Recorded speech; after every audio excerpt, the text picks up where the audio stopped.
हा सीलपॅक दिलेला आहे. सीलपॅक असतो मग तुमचा हा सीलपॅक आहे का आता?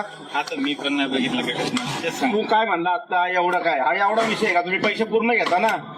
आज हा माणूस तिथं त्याला लिकेज वाटल्यामुळे तो तिकडनं तुम्हाला शोधत आलाय आणि तो आम्हाला शिकवतो का? तो म्हणतो का आम्हाला की काय काका एवढीचा विषय हा? बरं त्याला देतो ना. जर हा समजा लिकेज असेल घरात फुटला, घरात सदस्यांना काय झालं, तू जबाबदारी घेतो का? किती झालं तू कामाला लागलाय? महिना लागला. तुमच्याकडे वजन काटा पण नाही. वजन काटा ठेवायचे बंधनकारक आहे माहिती ना तुम्हाला? का ठेवला नाही तू? माझी नवीन लागले, मी तेच सांगतो तुम्हाला, मी नवीन लागलोय. एक लक्षात घ्या, हा याचे एसपी गॅसवाले आहेत. हे सगळे लूटमारचा धंदा आहे. हा लिकेज नाहीये, हा यातला गॅस काढून यांना दिलेला आहे. यांना थोडासा डाऊट आलेला आहे. जर मी यांना म्हणलो फक्त वजन काटा द्या बघा, आणि याचं वजन किती, त्यांच्याकडे वजन काटा नाहीये, अशी कितीतरी गिरायकांची हे लोक फसवणूक करतायत. आज मी आता ह्याला सोडतोय, पण असं जर प्रकार जर एचपीच्या बाबतीत होत असेल ना, झाले गाड्या आहेत, तुम्हाला माझा हिसका दाखवेल. या इकडे काय झालं तुम्ही सांगा जरा, काय प्रॉब्लेम झाला पुढे?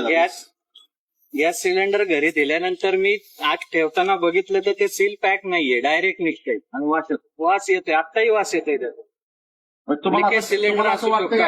हलका वाटतं ना पहिल्यापेक्षा? थोडा हलकाच येतो रेग्युलर. बरं, आम्हाला कस्टमरला जर वाटत असेल की बाबा हा थोडासा आपल्याला हलका वाटतोय, तर आपण विचारणं काम आहे. तुमच्याकडे वजन काटा आहे, ह्या माणसाकडे वजन काटा नाहीये. का नाहीये वजन काटा? त्याचं कारण कळेल का?